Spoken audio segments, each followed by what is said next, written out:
Nós estamos vivendo essa série que é Andando nos Passos de Jesus. E há 2 domingos eu havia falado de Andando em Santidade como Jesus, a primeira parte. Então enfoquei a primeira tentação de Jesus lá no deserto da Judéia. Hoje é a segunda parte dessa mensagem, ou dessa visão de andar em santidade como Jesus. Eu preciso, pelo menos, repassar com os queridos e amados essa ideia de santo. Santo é aquilo que pertence ou vem de Deus. Santidade é ser consagrado ou separado para Deus. E essa é a essência da santidade. Se você pegasse a santidade e olhasse dentro dela, e olhasse lá qual é a essência da santidade, é exatamente essa: ser dedicado a Deus e ser dedicado aos seus propósitos. Logo, viver em santidade é viver para os propósitos de Deus, para agradar a Deus. E eu perguntei então, lá naquele dia, e volto a perguntar, de que maneira Jesus foi santo? Como eu e você podemos ser santos como Ele? Ou seja, como nós podemos e poderemos viver em santidade, irmãos? Essa manhã nós continuaremos olhando para Jesus, num tempo bastante penoso da sua vida. E nós veremos mais uma vez, no capítulo 4 de Lucas, a dedicação de Jesus ao seu Pai Celestial. E essa dedicação foi testada, experimentada e foi provada. Tudo em santidade. Os irmãos lembram que a primeira tentação do diabo em relação a Jesus foi para que Jesus fosse, e a tentação era que Jesus fosse egoísta. Quando ele propõe que Jesus, e a questão não é somente pelos pães, pedras em pães, mas ele queria que Jesus pensasse somente em si. Nesta manhã, eu vou prosseguir com os irmãos, capítulo 4, a partir do versículo 5, porque lá na primeira nós percebemos que Jesus resistiu, e resistiu com força. Ele disse para Satanás: está escrito, não só de pão viverá o homem, mas de toda a palavra que procede da boca de Deus. Ele está citando Deuteronômio, porque Deuteronômio é um livro de provas. Mas o verso 5 nos ensina que Satanás veio a Jesus novamente. E ele veio buscando fazer com que Jesus vacilasse na sua lealdade ao Pai. Olha o que diz o verso 5. Então o diabo, levando-o a um lugar elevado, mostrou-lhe num relance todos os reinos do mundo. Satanás mostrou a Jesus um panorama de todos os reinos do mundo. E o que ele vai fazer agora, queridos? Ele vai tentar fazer com que Jesus negasse esse compromisso que eu tenho dito que é a essência da santidade.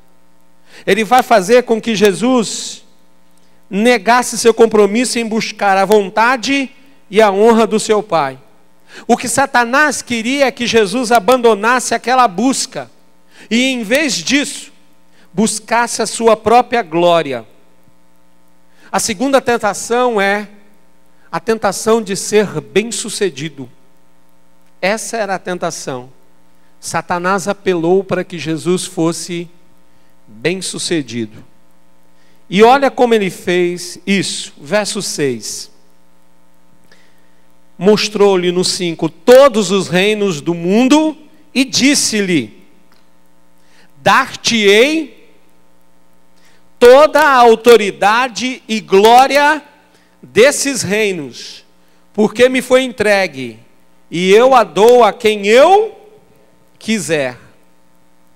Satanás está insinuando para Jesus, queridos, que ele, Satanás, tinha posse de todos os reinos do mundo.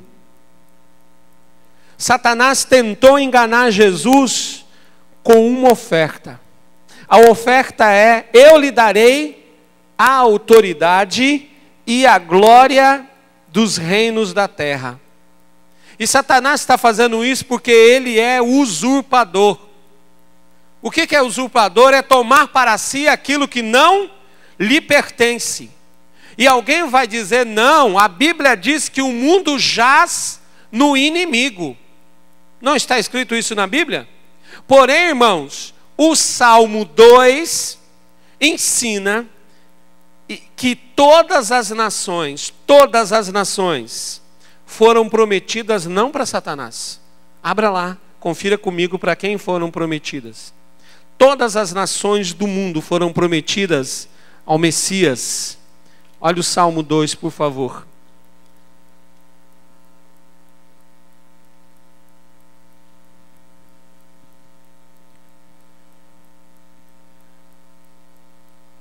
Verso 6, Salmo 2,6.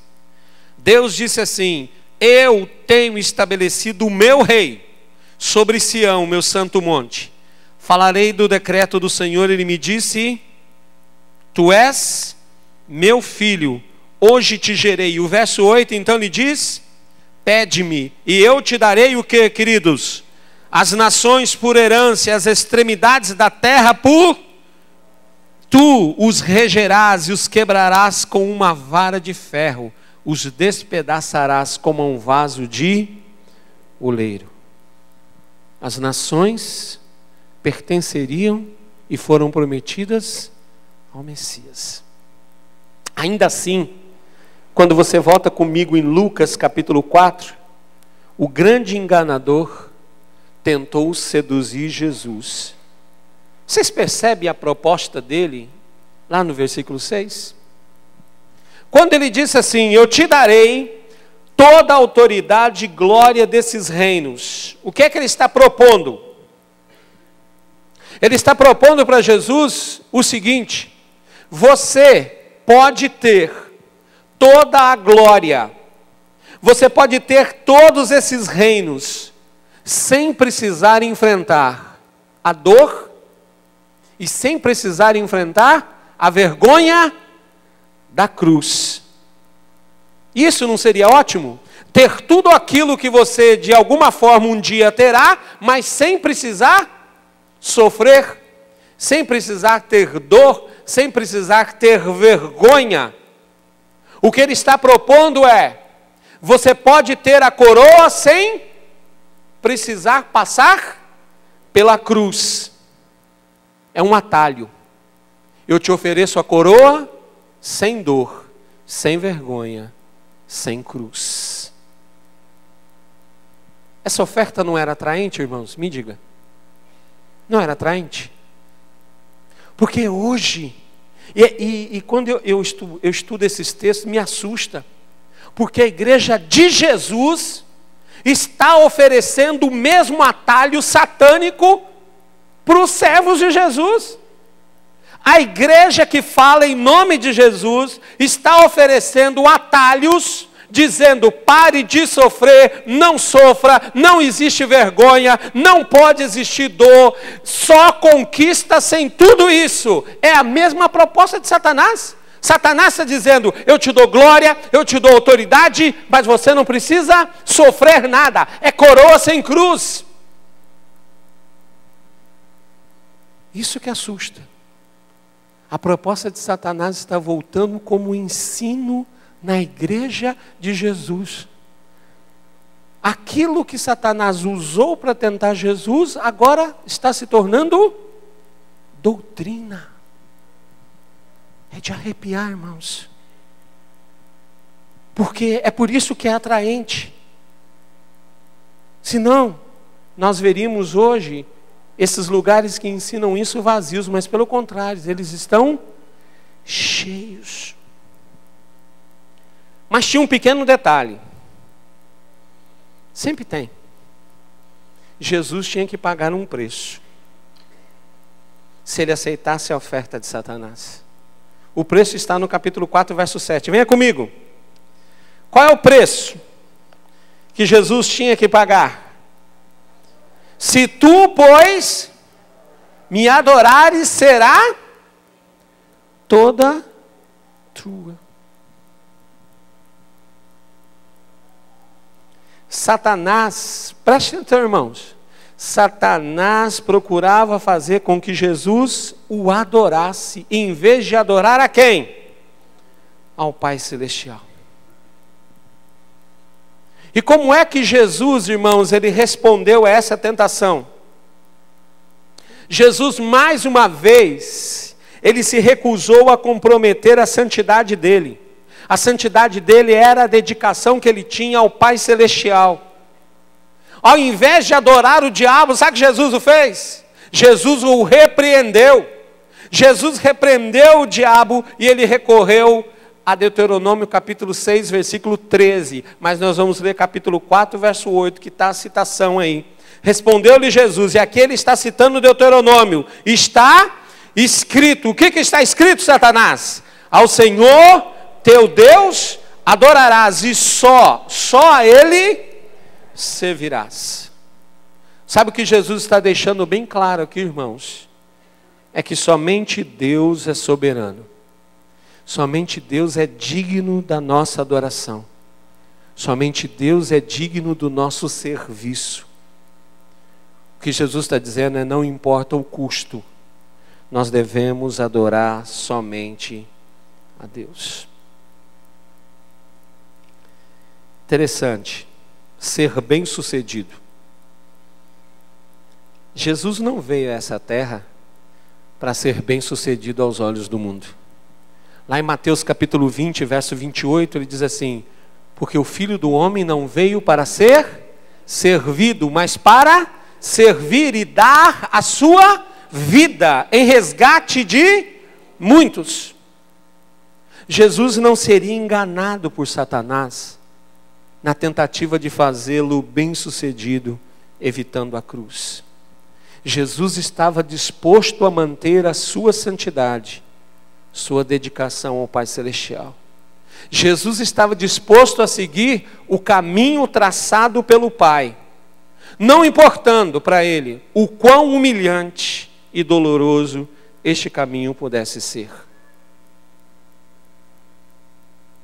E às vezes, a gente até mantém a nossa santidade, mas a gente esquece muitas vezes, depois de uma vitória, que o inimigo volta sempre a atacar. Ele levou a segunda fechada, Satanás. Como é que ele se comportou? Uma vez mais ele ataca Jesus. Ele tentou a primeira, não deu certo. Ele tenta a segunda, não deu certo. Ele não vai embora. Ele tenta mais uma vez. E Jesus tinha permanecido firme na sua lealdade para com o Pai, durante todas as tentações de Satanás, para que ele fosse egoísta e agora para que ele fosse bem-sucedido. Mas na sua terceira tentação, irmãos, Satanás pediu algo para Jesus. Olha capítulo 4, verso 9. Satanás apelou para que Jesus fosse, então o levou a Jerusalém e o colocou sobre o pináculo do templo. Ele disse: se tu és filho de Deus, faça o quê? Satanás colocou ele no ponto mais alto, em cima do templo, e disse simplesmente o quê? O quê? Lança-te. Qual é a tentação? A primeira tentação foi a de ser egoísta. A segunda, de ser bem-sucedido. E a terceira? A terceira. A terceira, qual foi? A de ser espetacular. Aí você disse: esse Satanás não tem jeito. Queridos, isso é tão próximo de nós que você nem imagina quanto. Você e eu somos tentados a sermos egoístas, a sermos bem-sucedidos e a sermos espetaculares. E como Satanás foi ousado? Sabe como é que ele foi ousado? Ele foi ousado porque ele usou a própria palavra de Deus no seu esquema. E é isso que me arrepia mais uma vez. Quando alguém, para ser espetacular, faz uso errado da palavra de Deus. E ele citou o Salmo 91. Engraçado, não é? Porque as pessoas pegam as suas Bíblias, abrem no Salmo 91 e deixam aberta lá em algum móvel na entrada da casa. Para quê? Para quê serve o Salmo 91 aberto? Me diga lá. Para dar o quê? Proteção contra quem? Contra quem? Se nós nos protegemos é de alguém, correto? Ou de alguma coisa. É proteção contra quem? Contra Satanás. Aí você descobre que Satanás já usou e citou até o Salmo 91. Meu querido, se ele usou o Salmo 91, é claro que o Salmo 91, só aberta a Bíblia, não vai causar nada. E é capaz de Satanás conhecer o Salmo 91 muito mais do que aqueles que deixam aberto lá, mas nunca pararam para ler. Nem isso. E ele cita, olha os versículos 10 e 11. Aí Satanás usou a mesma estratégia e disse o que para Jesus? Porque está escrito. E olha o que ele diz. Porque está escrito, aos seus anjos ordenará a teu respeito, que te guardem. E eles te susterão nas mãos, para que nunca tropeces em alguma pedra. O que Satanás pretendia com isso, irmãos? Vocês percebem o que ele está dizendo para Jesus? O que ele está perguntando para Jesus?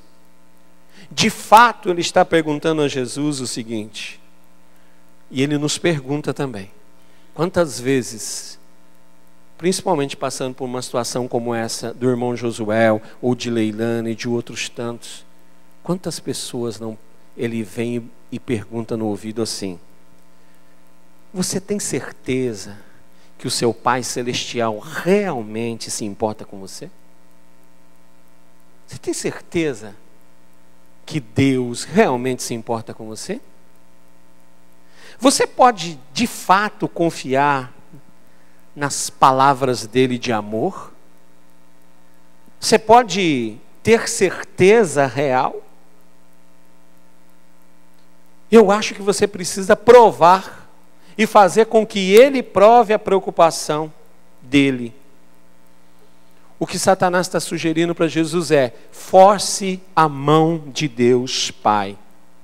Faça com que ele prove o amor e preocupação para contigo.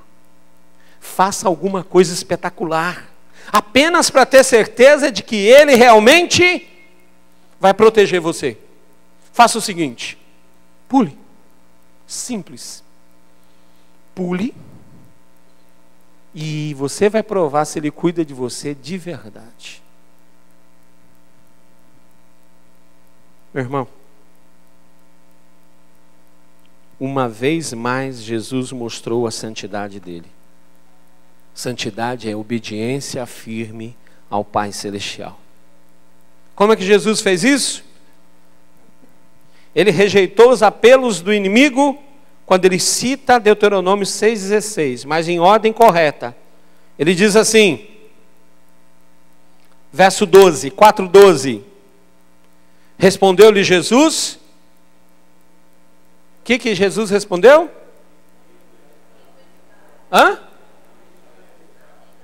Não, antes de citar, preste atenção no que ele diz. Respondeu-lhe Jesus. Dito está escrito também, não tentarás o Senhor, teu Deus. Irmãos, Jesus estava no deserto, correto? Quando Israel esteve no deserto, assim como Jesus num tempo de prova, o que Israel se recusou? Se nós fizéssemos uma comparação. Israel se recusou a crer na palavra de Deus. É por isso que Israel queria tantas e tantas vezes, e não importava o que tinha acontecido ontem. Israel queria hoje e queria provas de que Deus se importava. Mas eles queriam provas espetaculares do cuidado de Deus para com ele. Não bastava ontem ter aberto o mar vermelho para o povo passar e ter afogado os egípcios. Hoje tem que ser algo mais espetacular. Não basta todos os dias, no mesmo horário, cair maná do céu. Precisa ter uma outra coisa. Não bastava. E nós, irmãos, temos a mesmíssima questão a cada dia. Nós gostaríamos que Deus fizesse algo espetacular. Eu vou citar o caso de Josué. Sabe do que eu gostaria? Que Josué saísse de lá com um coração novo, mas dado por Deus, com artérias novas, para que os médicos, quando olhassem, dissessem: algo aqui aconteceu e não foi humano, foi Deus. Para que aqueles médicos lá pudessem receber esse testemunho. Mas vocês perceberam como isso é tentar Deus a ser o quê? Espetacular. É dizer para Deus: Senhor, o Senhor só vai ser Deus dessa família e desta igreja se o Senhor fizer tudo isso. Vocês percebem que é a mesma tentação? Às vezes nós estamos orando e até tentando Deus nesse sentido. Senhor, faça alguma coisa. Senhor, faça algo espetacular. Senhor, mande, mova, mande fogo, faça tremer. É sempre algo espetacular para provar. E Deus já provou no passado que por mais que Ele faça coisas espetaculares, o povo ainda continua com o seu coração. Quer a prova? Abra no Salmo 95. Abra no Salmo 95. Por favor.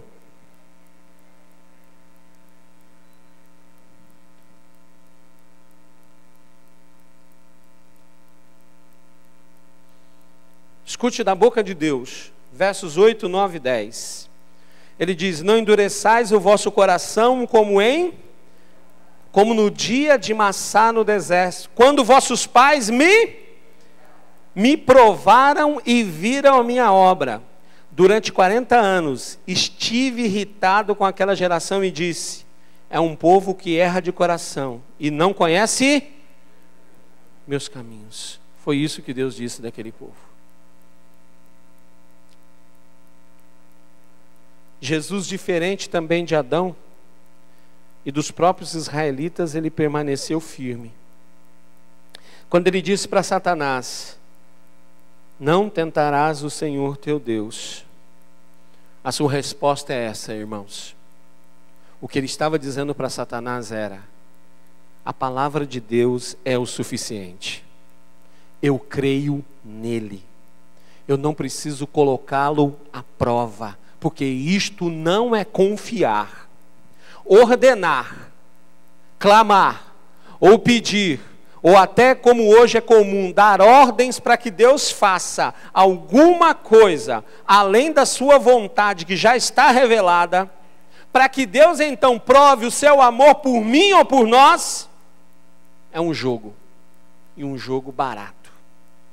E Deus não participa dele, porque a verdadeira confiança nunca vai fazer uso de truques, irmãos. O que Jesus disse para Satanás é: a vontade revelada do Pai é suficiente para mim. Por isso que no texto de Mateus ele diz: vai embora, Satanás, vai embora, porque você não vai me arrancar do meu Pai Celestial. Eu vou continuar confiando nele, eu serei leal a ele. Mas perceba o verso 13, 4:13 de Lucas. Porque isso vai nos levar a refletir na nossa própria santidade. 4:13.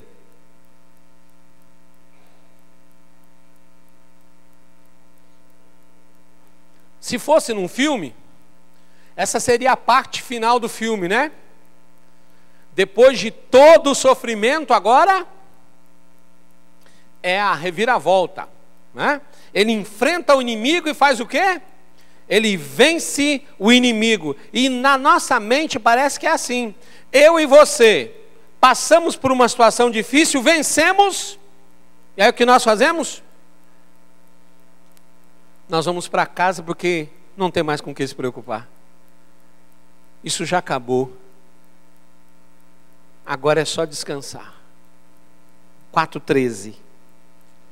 Tendo o diabo acabado toda sorte de tentação, retirou-se dele para sempre. Não é verdade?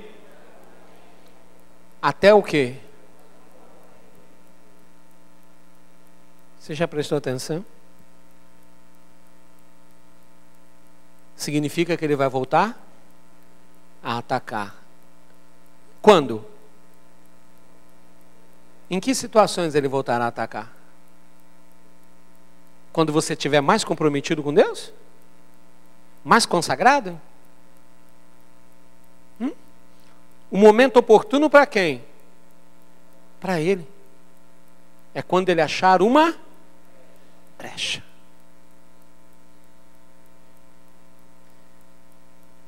E às vezes a gente convoca todos os anjos de Deus para estar ao nosso redor. Mas quem sempre abre a brecha é quem mesmo? Somos nós. Como é que essa narrativa de santidade afeta você e a mim, irmãos? Como é que nos afeta aqui nessa manhã? Talvez você disse, bom, Jesus era Deus, eu não sou. E aí? Nos afeta de duas maneiras. Primeiro, nós acabamos de ver, e essa narrativa nos relembra da grande esperança que nós temos em Jesus Cristo, porque Ele é o nosso líder vitorioso. O primeiro Adão no jardim do Éden falhou no teste, não falhou? Falhou. Israel passou no teste? Não, Israel também falhou no teste estando no deserto. Mas e Jesus? Jesus passou no teste porque a sua dedicação às prioridades e à vontade do Pai, a sua santidade, manteve-se imutável e imaculada naquele encontro com o inimigo. O primeiro Adão falhou, mas o último Adão, ele conquistou. E Hebreus 4,15, que está até citado no boletim, exatamente essa segunda parte do versículo diz: temos um grande sacerdote que foi tentado do mesmo modo que nós.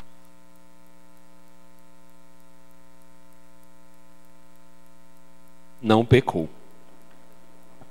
Ele não pecou. E nós como crentes? Nós como crentes também podemos conhecer a vitória. Olha o que diz lá em Romanos 8,37. Abra lá, por favor. Você conhece esse texto? Quantas vezes você já citou esse texto? Como crentes, nós também podemos conhecer a vitória, irmãos. 8,37, o que diz lá? Agora leia como um vencedor. Leia aí na sua Bíblia, por favor. O que diz todas essas coisas, irmãos? Tribulações, angústias, tentações. Mas como e quando nós seremos mais do que vencedores? Nós somos vencedores quando nós estamos em Cristo. Quando nós estamos em Cristo, nós não vivemos mais debaixo da escravidão do pecado. Meu irmão, coloque na sua mente uma coisa: Satanás não possui reivindicação sobre nós.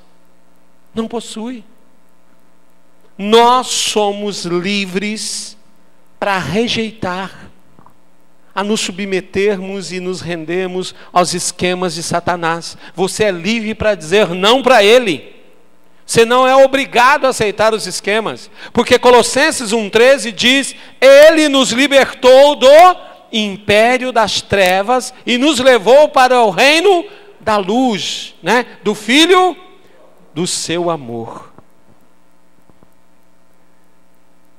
Mas essa narrativa, irmãos, nos mostra que Jesus é o nosso supremo exemplo de santidade. Por favor, abra em João 5,30. Por favor. João 5,30.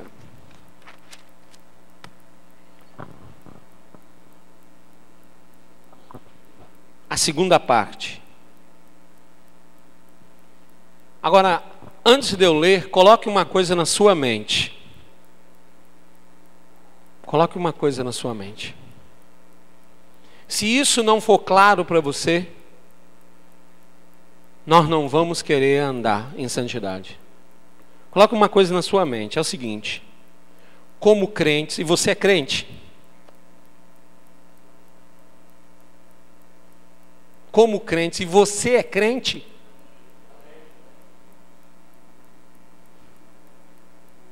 Você é crente?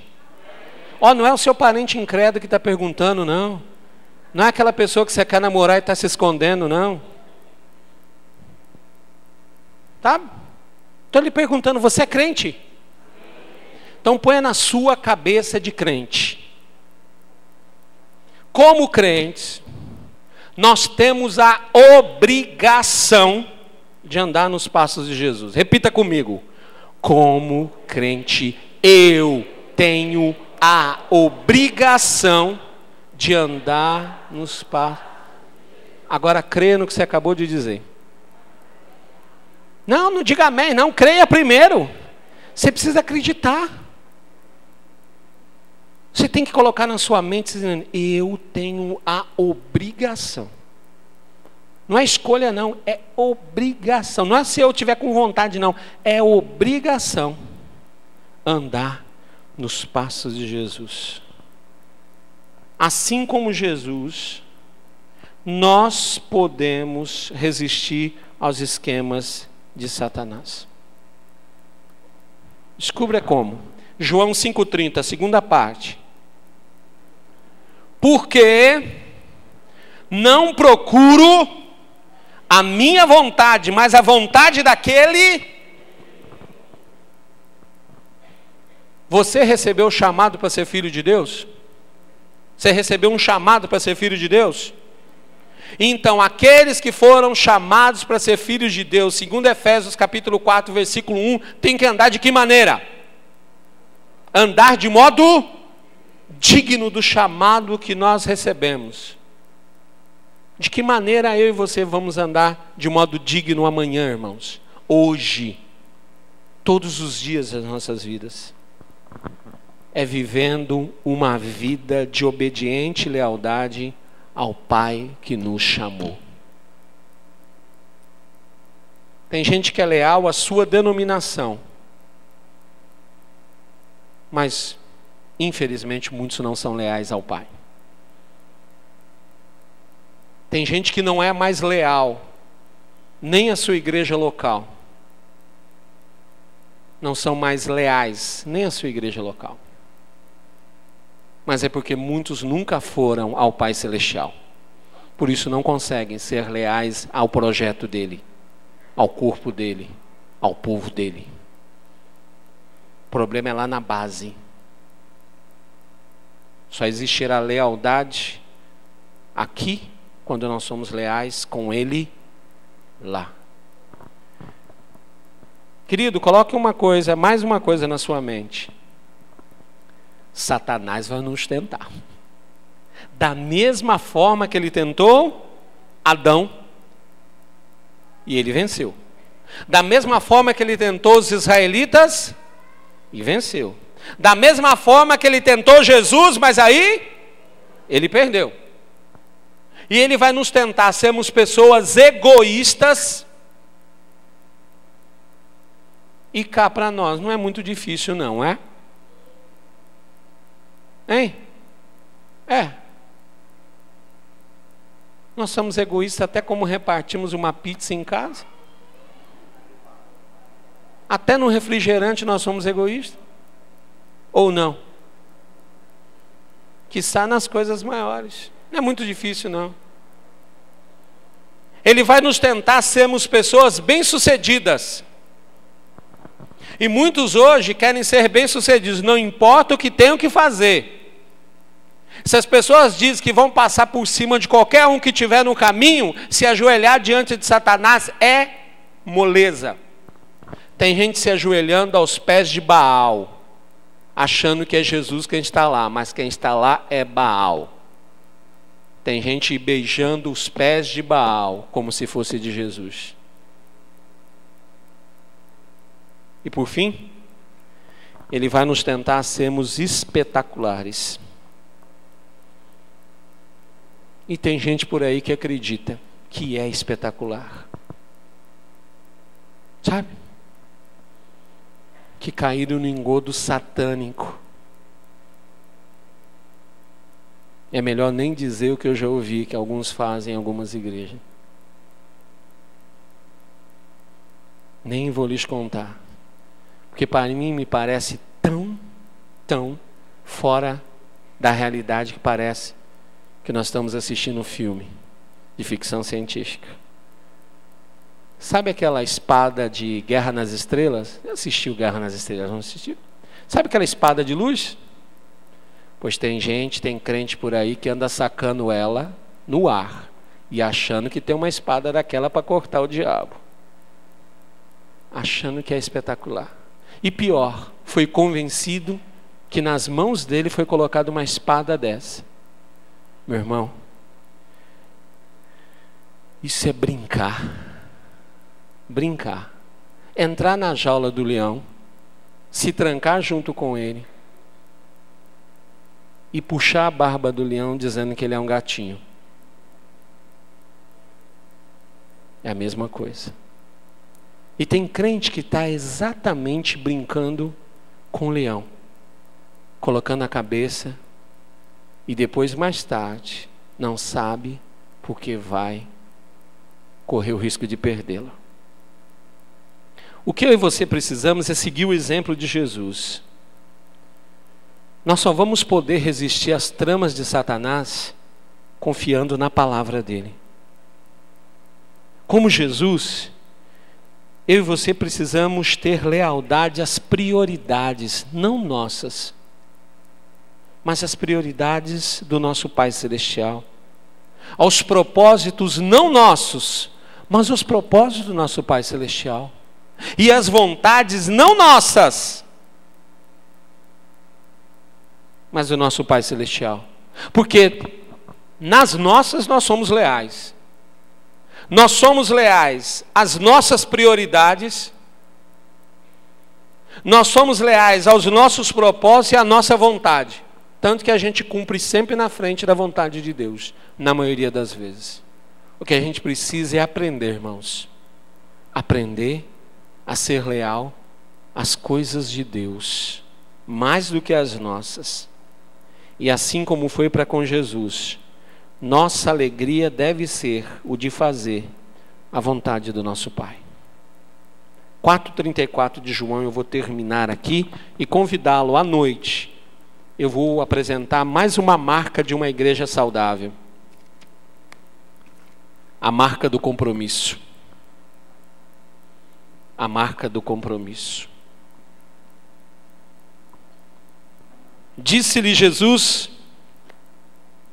a minha comida é fazer a vontade daquele que me enviou e completar a sua